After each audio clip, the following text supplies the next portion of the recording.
Doesn't really matter where my face is, but I'll allow it, I guess. I will begin with a word of prayer. Heavenly Father, we thank you for this day. Again, Lord, I thank you for the students. I pray you to guide my thoughts today, help us to understand a little bit more about pullbacks and what they're for, Lord. In your name I pray. Amen. Okay, so today basically is fun with pullbacks.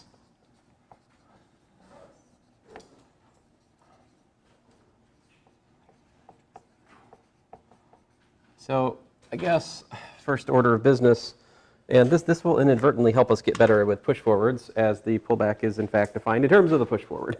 So if we have f, right, is a function, let's say from a manifold n to a manifold n, and if we have, let's say, gamma in the is a k form,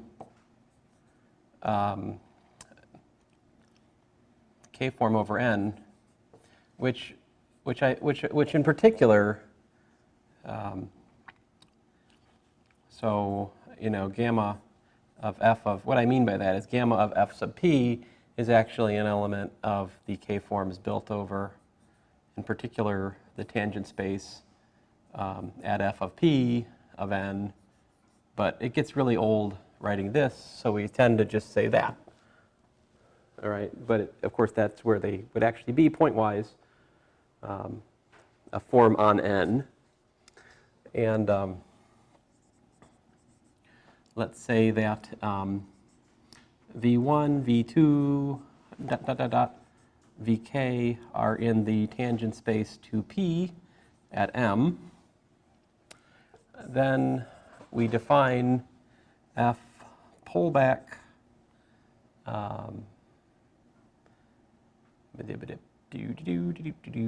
gamma. I suppose it's at p, acting on v1, v2, vk, all right, to be equal to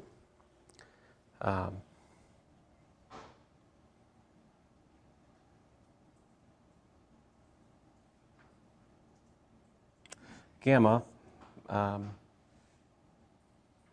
f of p, of course, that's where it is, acting on d, my notation, d sub pf of v1, d sub pf of v2, d sub pf of vk. Now, of course, a lot of people wouldn't write that. They would say that's really f lower star of p acting on v1 or some such thing. I mean, that's the push forward under f.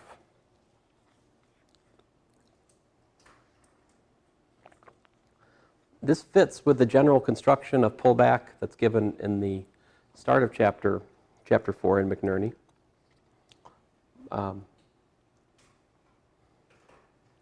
So, yeah, that's the definition of pullback. At least it makes sense in the sense that it's giving us a real number. It would apparently be multilinear. It would apparently be completely k antisymmetric, right? So it does, at least at first glance, appear that f star gamma of p is an element of the k forms at the tangent space to p of m, right? And furthermore, if you study the mapping p maps to f star gamma p, this should define a k-form field, if you like, on M, in the same sense that gamma was a k-form field on N, right?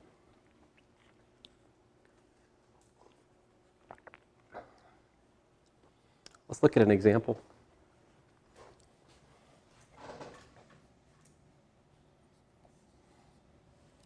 let's see here. Suppose we look at f as a mapping from, let's say, R2 to R3. And let's see here, we'll use UV coordinates in R2, and we'll use X, Y, Z coordinates in R3. So we need to come up with a function. What would be a interesting function? F of UV equals to what? How about U squared plus V squared and 2 and U plus V?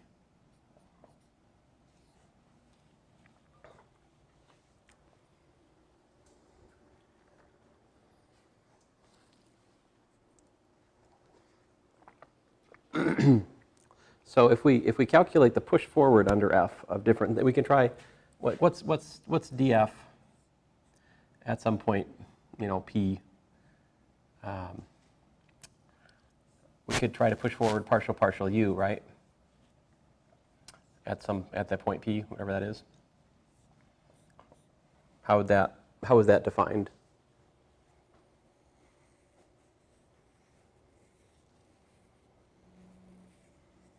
Let me remind you. The way that was defined was essentially this. We have the sum over, well, I guess summation notation isn't that helpful here. It's partial F1 partial U, excuse me, at the point P, I think, partial Y1 at the point F of P plus partial F2 partial U at the point P partial Y2 at the point F of P plus partial F3 partial U at the point P partial Y3 at the point F of P. Now I've introduced yet some more notation. So I'm actually backing off the X, Y, Z. I've decided for the sake of this discussion that it would be more profitable for me to use coordinates Y1, Y2, Y3 over here. Just maybe, should I put X, Y, Z? I'm sorry, guys. I got to make a decision. Do you want me to leave it Y1, Y2, Y3, or you prefer? Okay, all right, I'll leave it. I guess I just want to see why you would do that. It doesn't matter exactly. Now, if you could explain to me why I did that, that would be fascinating, because I surely don't know. Now the question is, what's F1, F2, and F3 here? So this like F1 of UV equals to U squared plus V squared. F2 of UV is 2. F3 of UV is U plus V, okay?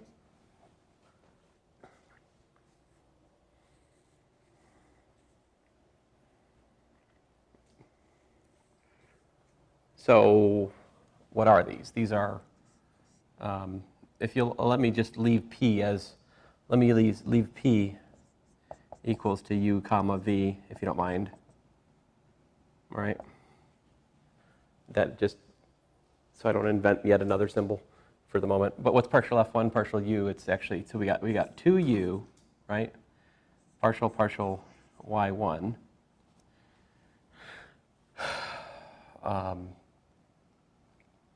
At the point F of P,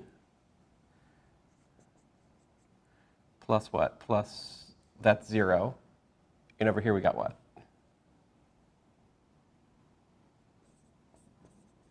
Partial Y3 at the point F of P, right? I'm starting to agree with Sam. I should have left it X, Y, Z, but oh well. So, great. Now, what's the push forward under f of partial v?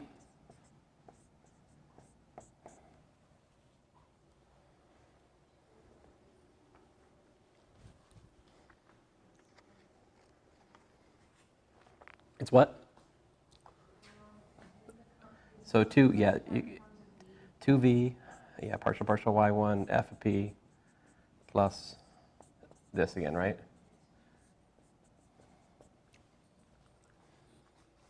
Now, this writing of f of p, of f of p, of f of p gets really old really fast, right? So a lot of times when I'm actually calculating things, I start dropping the point dependence, except for when it matters, you know? Because you can get away with writing that df of partial u is 2u partial y1 plus partial y3, and I mean, it's not wrong in some sense to say f this.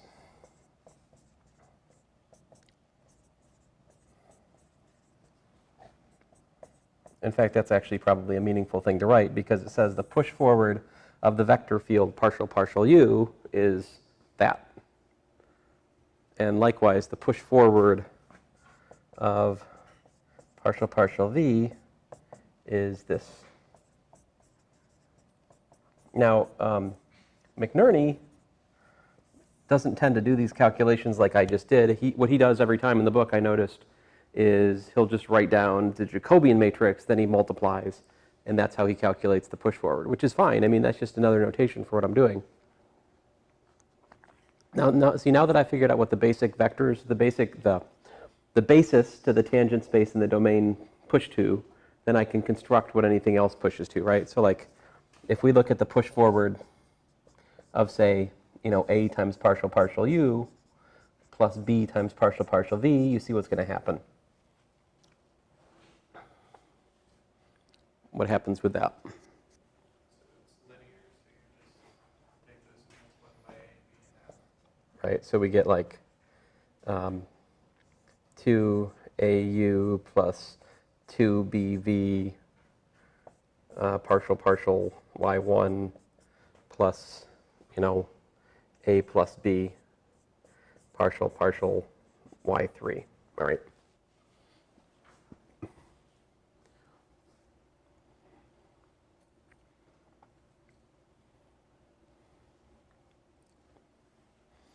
Okay, I thought we should actually go through one of these because it's important to understand. This is like, I mean, I've stated the definition of the pullback in terms of push forward, right? So to actually like sort through it from the definition, I kind of need this. Now we can calculate pullbacks with f with, you know, however we feel like. So so let's pull back. Let's start small. Let's pull back gamma equal to, I don't know, something simple. How about dy1?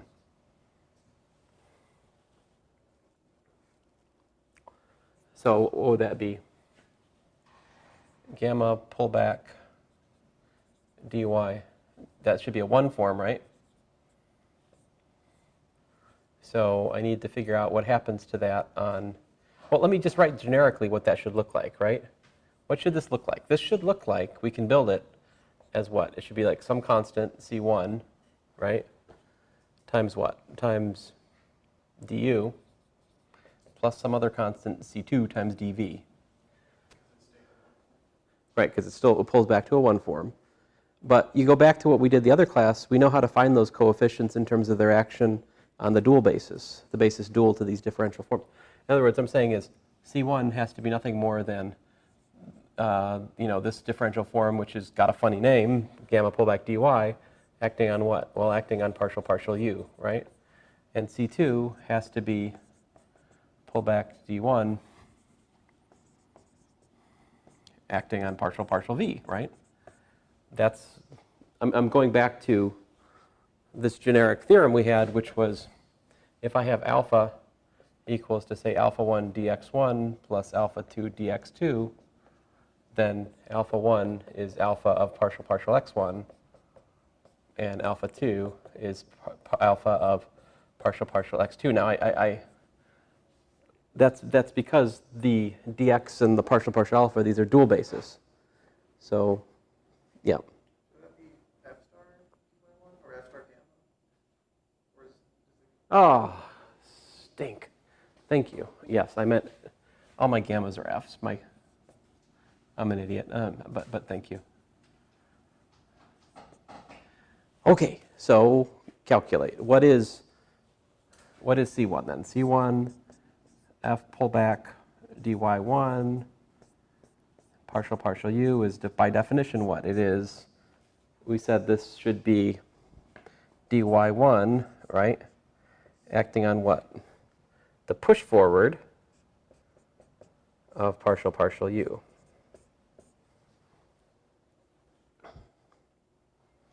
But what is the push forward of partial u? We just figured that out over there, right?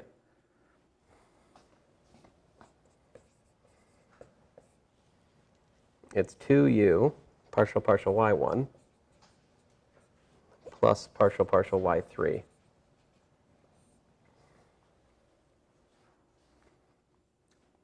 This is all done at a point. There's no like product rule, all right? Like you might be tempted, like I'm tempted sometimes to go, oh, it's the differential of 2u times partial y1. There must be a product rule here. That's not how this is. When you get into the details, this is all at a point. That's just a function which pulls out. So in short, this is 2u. See, because dy1 partial y1 is 1, but dy1 partial y3 is, what is it? Well, that's partial y1 partial y3, which, by the way, is 0.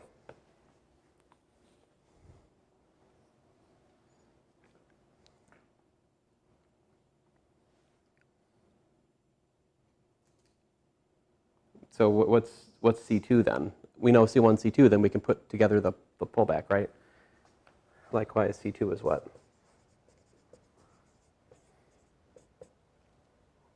It's going to be dy2 of, oh, I'm sorry, dy1 of, can't do my math, partial v, right?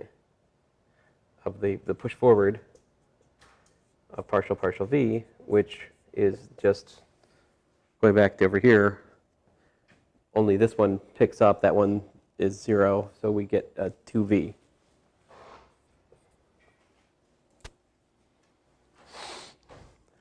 Yes? the pushback, push forward and pullback is linear transformation, linear map on corresponding tangent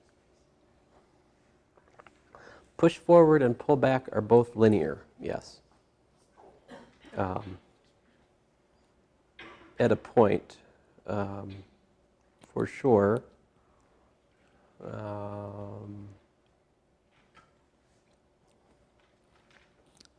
I mean, he says the push forward of a vector field is a vector field, but that's just not true without qualification, because if your function, if your function is not one-to-one over the domain of consideration, you can end up going back to where you started again, and then the push forward could attach two different vectors to there, but you can't have two different vectors attached to a point and call it a vector field.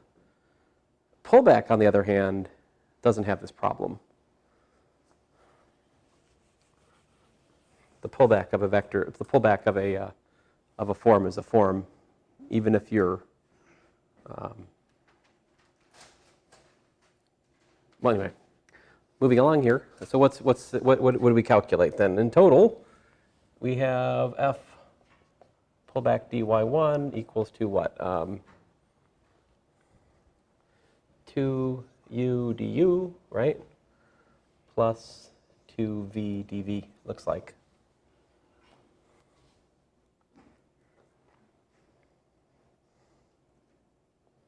Now check this out. If we do f composed with y1, what's that equal to?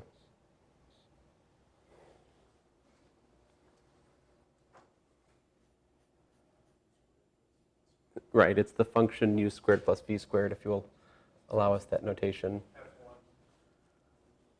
Yeah, it's also aka f1, yeah. Right.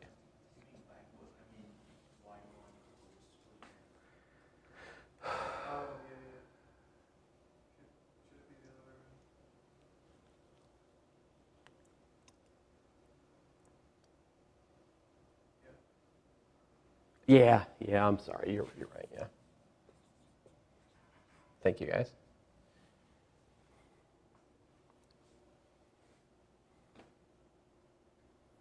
Oh.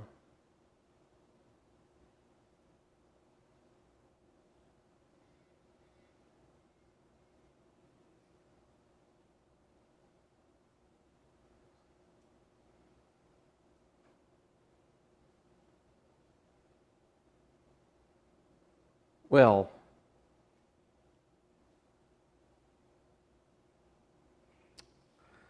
you guys got me all confused now.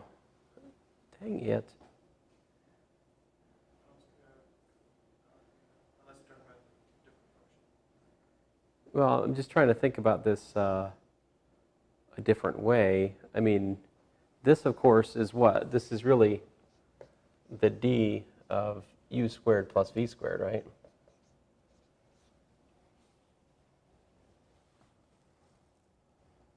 Which is not coincidentally the exterior derivative of fine, I'll just accept my fate, y1 composed with f, yeah?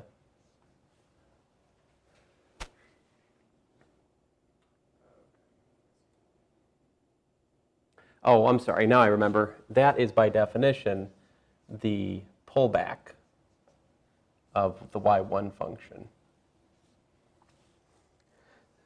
So this, this was fine for k forms. What is the definition of pullback for 0 forms?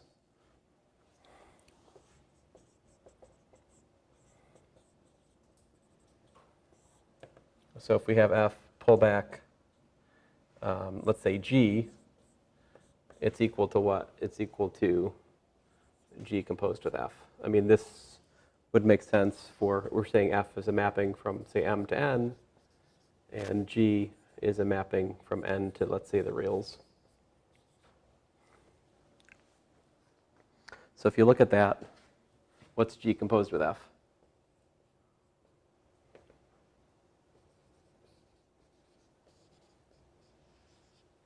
Right, so g composed with f, this is a 0 form on m, whereas g is a 0 form on n. So real valued function on n pulls back to a real valued function on m. So with that definition, then you see we can view this calculation we just did in that light.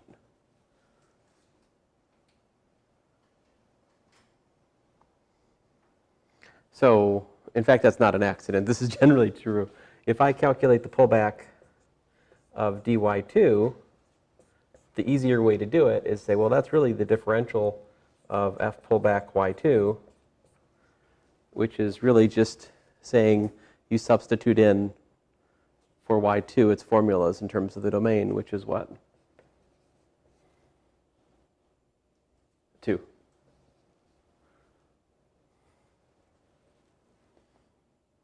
So that's 0. Or the pullback of y3.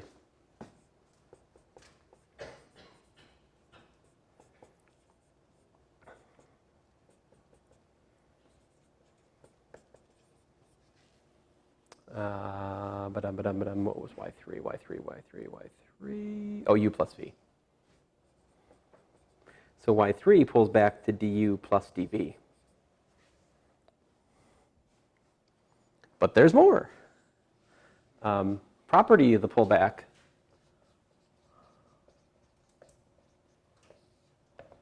So here they are. If we have f pullback, I've been playing with this one at the moment, but the pullback of the differential of gamma is the differential of the pullback of gamma. So first of all, the pullback plays nice with the exterior derivative. It's pretty nice. But there's more. The pullback of, say, alpha wedge beta is, guess what? It's the pullback of alpha wedged with the pullback of beta.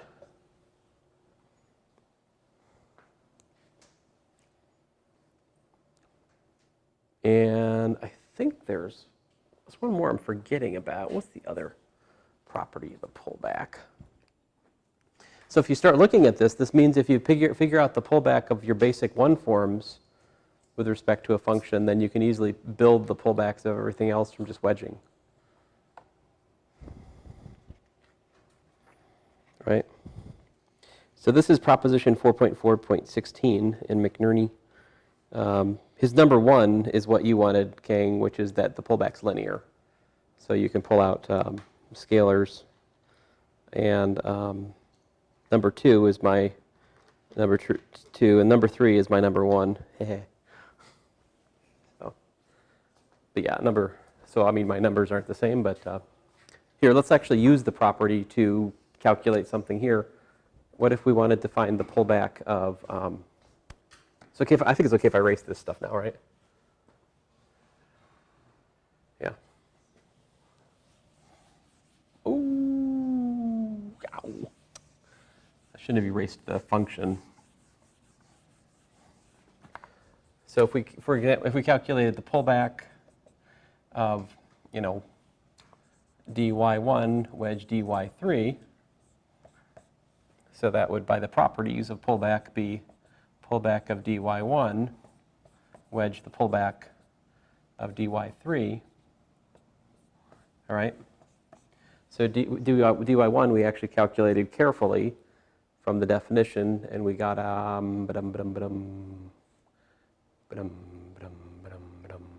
oh yeah, 2u du, right, plus 2v dv, and then we figured out that the pullback of d3 on the basis of speculation and properties, du plus dv, right?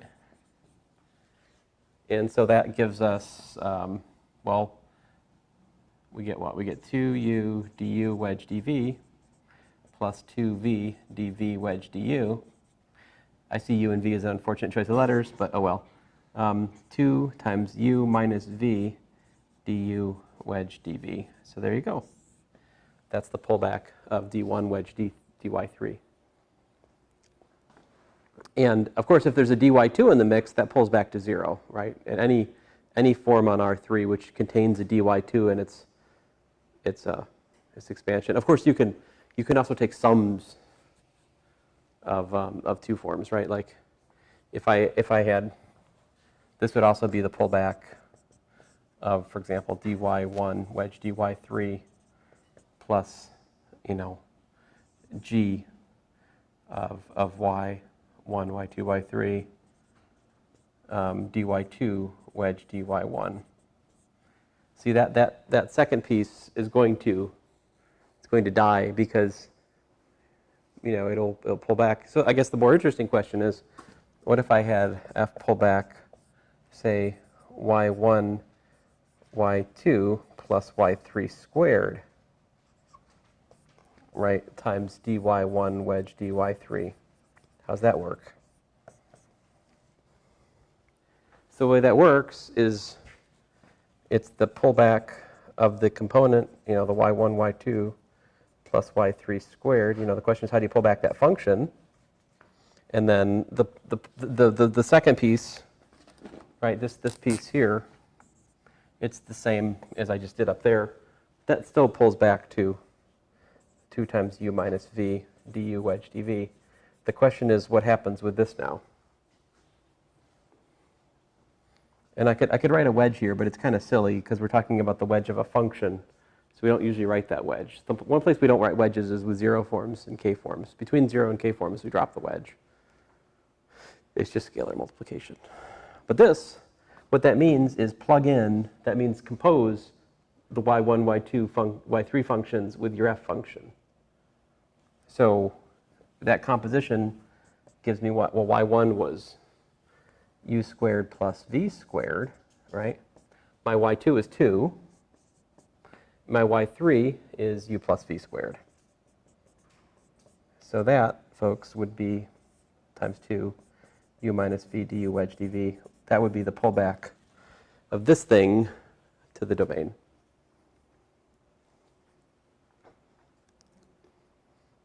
So once you play with this for a little while and you do a few calculations, you start to understand what we're really talking about is, in some sense, taking a differential form in the codomain and substituting in formulas which relate the, from the domain to the codomain. The function has formulas which relate one to the other, and it basically just amounts to plugging in those formulas and taking total differentials and wedging them.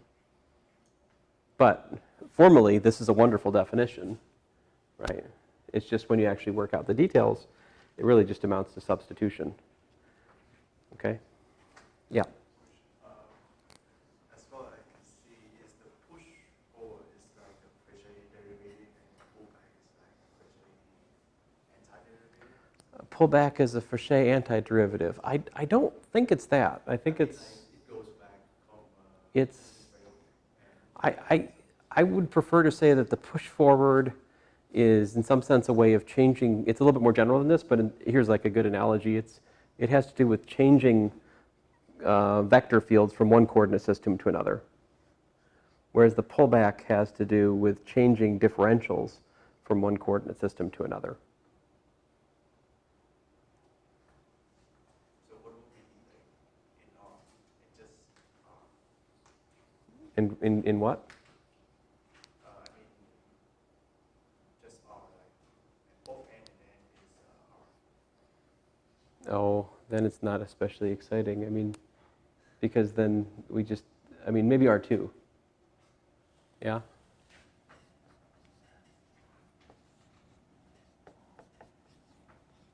So if I have like x, y coordinates here, and if I have r theta coordinates here, that's the nicest thing. If I take df of partial x, then that ends up being partial f, partial x, partial f, let's say the r component of it, partial r, the theta component, and the push forward of the y part, the y derivative.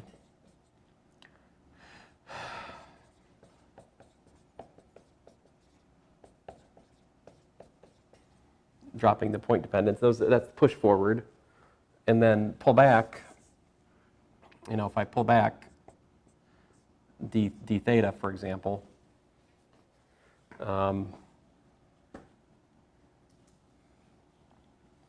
that's something like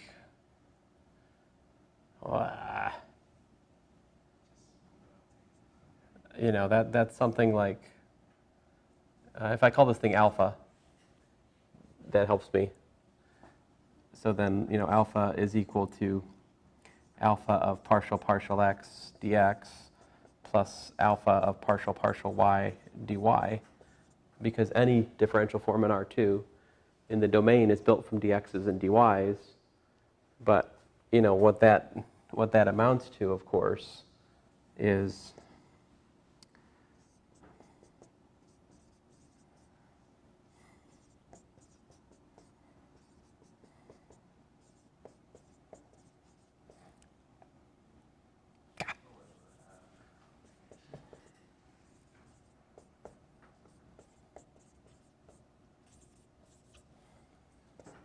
so how's that go? That's d theta, right, of the push forward of partial x.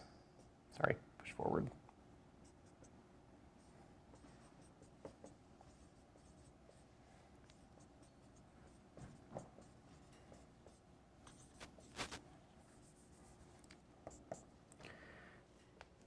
And what's that? Well,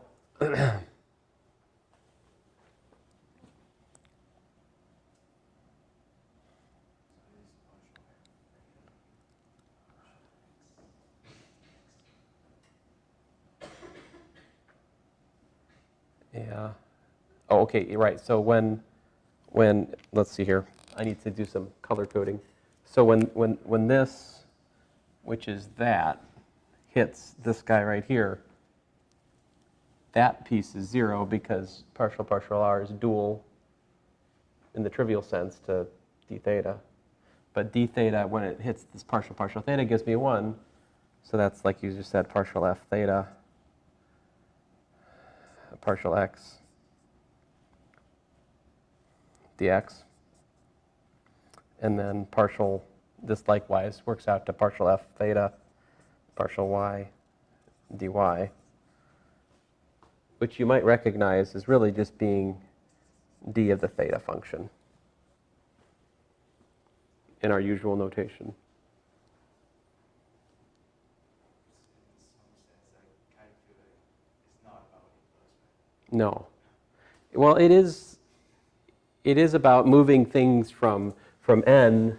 I mean, it's inverse in the sense that you've got m here and you got n here. You know, you got the function which goes from here to here, and you've got a form in the k forms over here, and then you're pulling it back over here to a form in the k forms over m. But that's the inverse sense, in the sense that it's pullback is like that. I mean, that's the back. It's not a undifferentiation. It's just it's really more about substitution. Push forward, on the other hand, I guess is also really about substitution. It's not really about differentiating, is it? It just moves tangent vectors from one place to the other in some sense. A sense in which push forward and the pullback are inverses of each other? Well, that wouldn't quite make sense because they're objects of different type, right? But I mean, like the action of pushing forward and pulling back.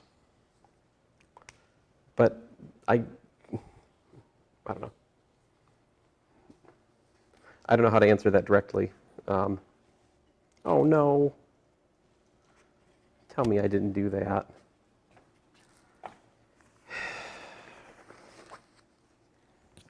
You know,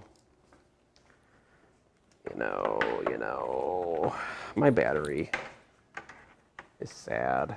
Sad. Oh, yep, it died. Fortunately, it doesn't take too long for it to reboot. It's just a matter of like me being annoyed because I had Windows open and now they're all closed. And so now I gotta find what it was. Don't worry, I'll find it too.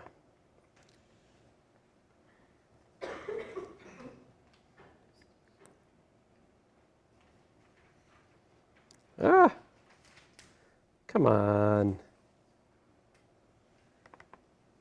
So I like my 2015 notes here. I think they're helpful. And so like I wanted to work this out by hand with you guys, what I did so far, but I think it's good for us to look at the notes for a bit.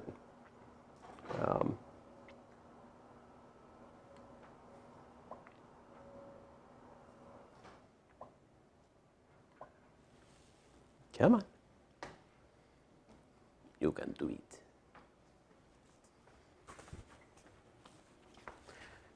So next I'm going to try to make a connection with the pullback and some explicit formulas we've looked at before with the implicit function theorem.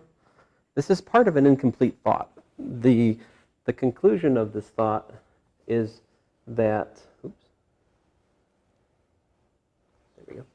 The conclusion of this thought would be the statement of the implicit function theorem done carefully in terms of pullbacks. I know this can be achieved, but I just never quite have time to chase down my demons here. And there are several lurking, but let's not worry about that. It's an open project I have, so if you read this part of the notes, it's kind of open-ended. Not this part, but past this. So this is kind of what we were just doing. We were looking at a function from uv to xyz. Come on, seriously?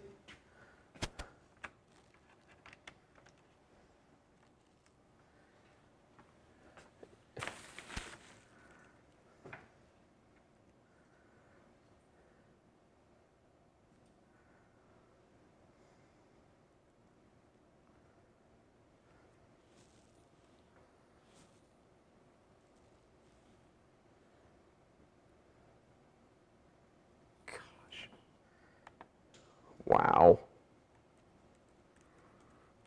Matthew. This is all Matthew's fault. He knocked my computer off of its chair. Oops. And what's that? Yeah, exactly. Almost literally. And when he did that, it bent the power, the power socket, and so like I plug it in, but it's not really plugged in. And then if it's super low battery right now, all it's got to be is like not plugged in for 20 seconds, and then it's gone. You know. Okay, so we're back. So, as I was saying, if we have a function from uv to xyz, so if like from R2 to R3, you can calculate push forwards like we were just doing, generically like this, right? Setting aside the details of the example. And so if I have a one form, ADX plus BDY plus CDZ, then if I look at omega acting on the push forward of u, it gives me this. If I look at omega acting on the push forward of v, it gives me that. So if I look at the pullback of a generic one form in the domain, all right, in the XYZ space, then that gives me this. All right, so the pullback is nothing more than just plugging in the formulas for x, y, and z in terms of u and v and taking the total differential. It's just that. So what about two form? Well, if you have a two form, you're looking at a dy wedge dz, b dz wedge dx, c dx wedge dy, right? So pulling that back, here my a, b, and c are just constants, but in principle you could have functions of y and z to make it more interesting, right? But just whatever. And but then you just have to rewrite a, b, and c in terms of their corresponding functions in uv space, like I did here. But look at it. Look what happens. You end up with the wedge product of this and that and that and that and that and that. And when you work that out, what do you get? You get like partial y partial u, partial z partial v, partial y partial v, partial z partial u. But that's exactly this guy. That's the partial yz partial uv that we know from the implicit function theorem. And that one from the implicit function theorem, and that one from the implicit function. So in other words, the pullback of a two form, it automatically calculates these like sub-Jacobians in the natural fashion. Like, so that's the formula that is a nice kind of, this is a quick and dirty formula for the pullback of a two form going from, say, R3, from R2 to R3. This is what happens. You have that, and that appearing as the coefficients of the pullback. So you can see why obviously there's a hope of writing the implicit function theorem in terms of the pullback, right? And because I'm a glutton for punishment, here's the corresponding formula. If you're trying to look at a function from R3 UVW space to R4 TXY space, then you could think about like pulling back this 3 form. And when you sort through the details, what you're going to get is just this natural, this is picking up this TXZ. Come on. It's supposed to be TXZ. Z. Z. Z. Z. Oh, that was why? I mean, on the other side, you have ZTX. M times the partial ZTX. But I got this A and A go together. So like I gotta make it. There's. It's like all mixed up. Oh, they're all mixed up. Oh. Well, at least the first and the last. Okay, just the first and the last one.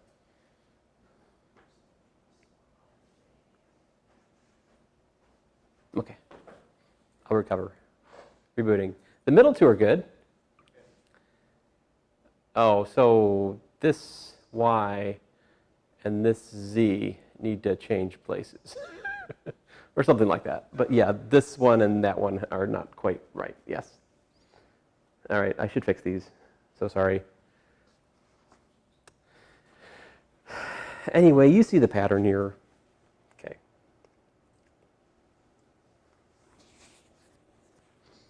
I don't know why I did that. But here's some awful pullbacks. All right, great. I believe this to be a statement of the implicit function theorem in terms of forms, but I'm not confident about it. But this is like, so this is a generalization of the implicit function theorem, which allows the possibility that you have like redundant equations. And so there's two conditions that are given. The one is that this partial sub-Jacobian is non-zero at the point. And then the other is that the pullback of every K form that has larger larger than r is identically 0. So that kind of means like the maximum number of variables you can solve for is just r. So this is a condition from above, that's a condition from below, and they kind of like squeeze it to it looking at the graph of r variables. So anyway, but I don't want to talk about this, so I'm going to go on here. I have a few examples trying to flesh that out. I'm not sure they're good or not. That brings us to integration of forms. Now, I'm sorry I haven't proved the properties of pullback. You'll forgive me if I don't, but they're just a battle of definitions. They're really not that. I mean, I should do it, but we have to go on. So how do you integrate forms? What does the integral of a form look like? So in short, there's a natural way to calculate the integral of a k form on a subset of Rk. That's not what I want to say. Rn, not Rk. Rn. Well, maybe I do mean that. This is the parameter space. So this would be like the UV space, right? So like, if you look at what I was just looking at here, that function from R2 to R3 would be like a patch, right? So I'm saying there's actually some natural way of integrating an n form in Rn. And if you have, Like in R3, a 3 form is you said it's a volume form? right. Yeah, 3 form in R3 would be a volume form. I'm not sure my notes are that great here. Let's just look at the definition. So here it is, give or take.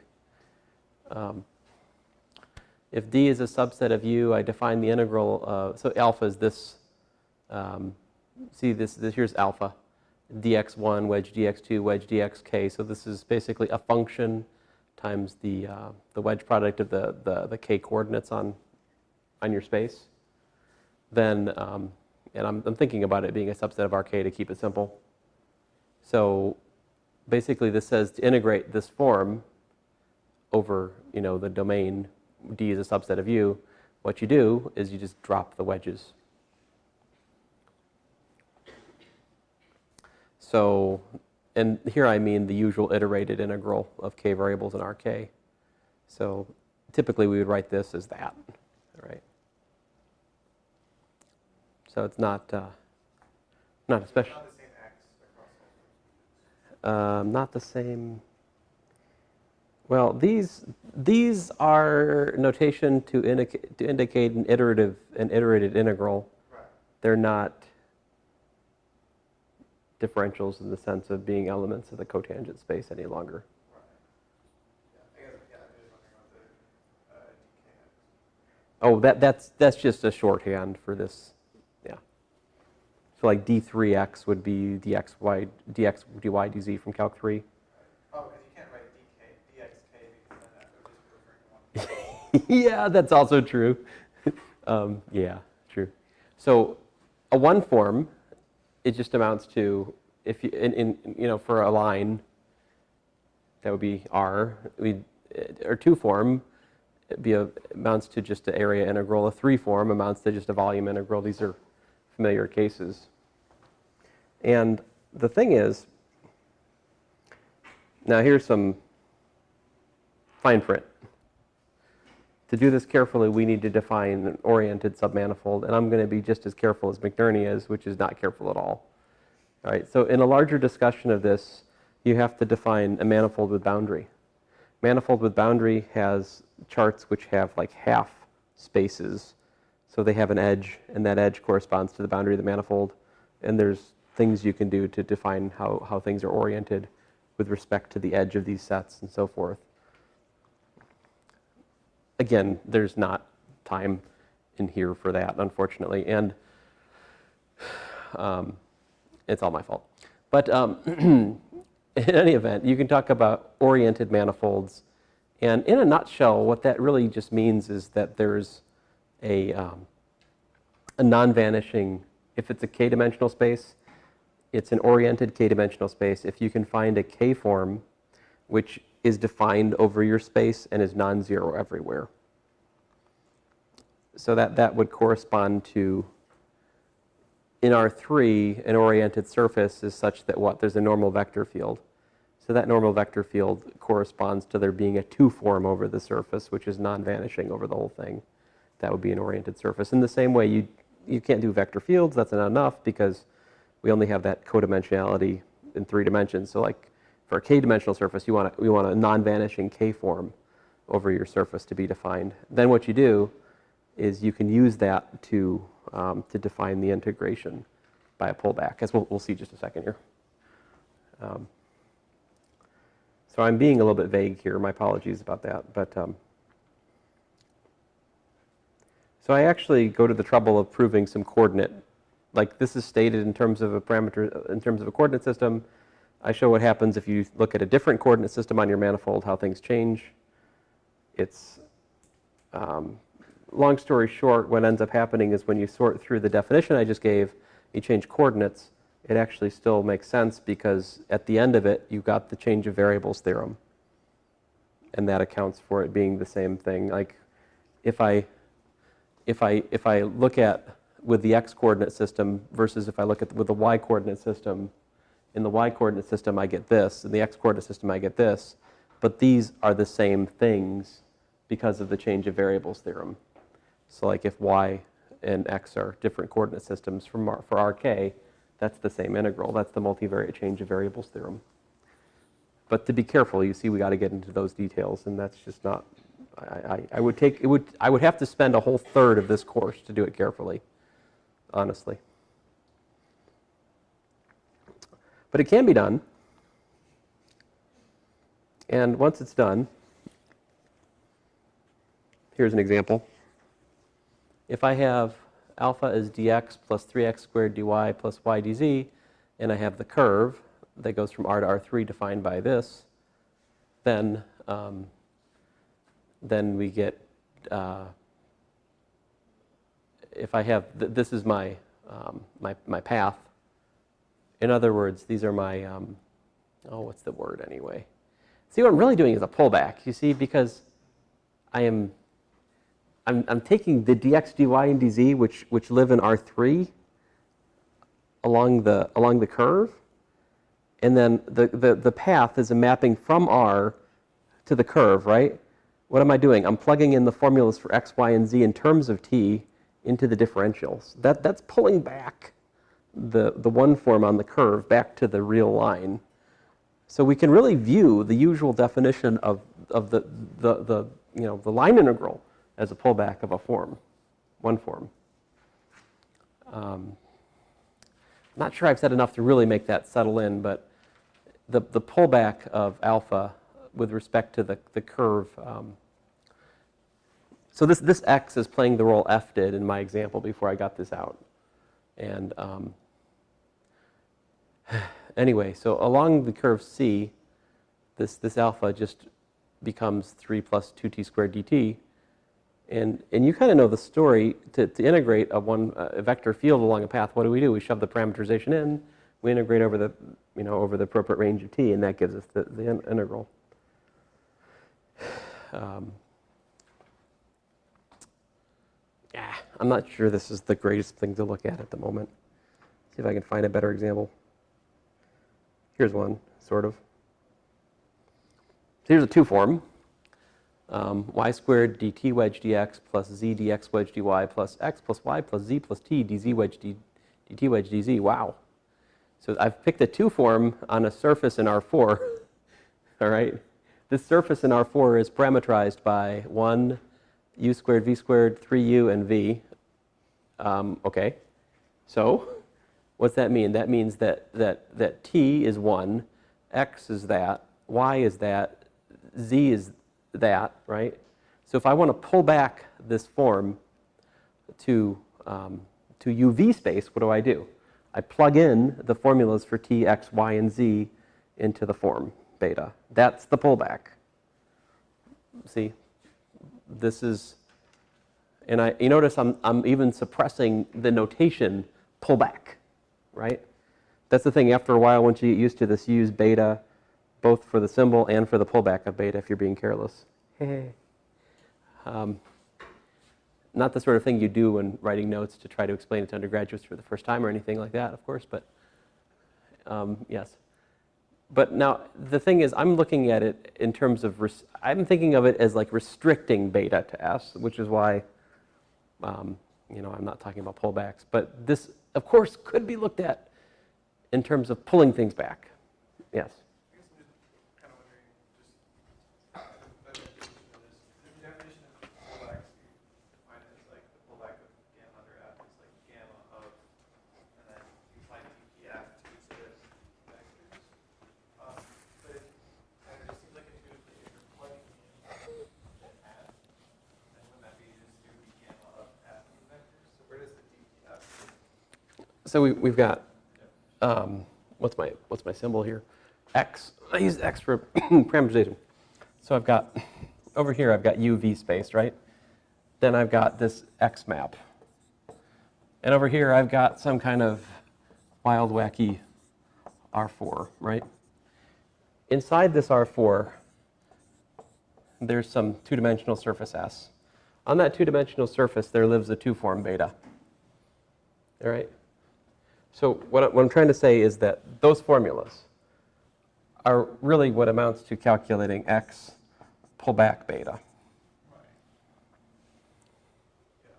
I understand that. I'm just trying to figure out, like, it just seems like in the definition, it seems like it should be F of, like, gamma of F of whatever, if you're just doing this substitution that you're talking about rather than dp of F. Oh, you're talking about my definition of pullback? Yeah.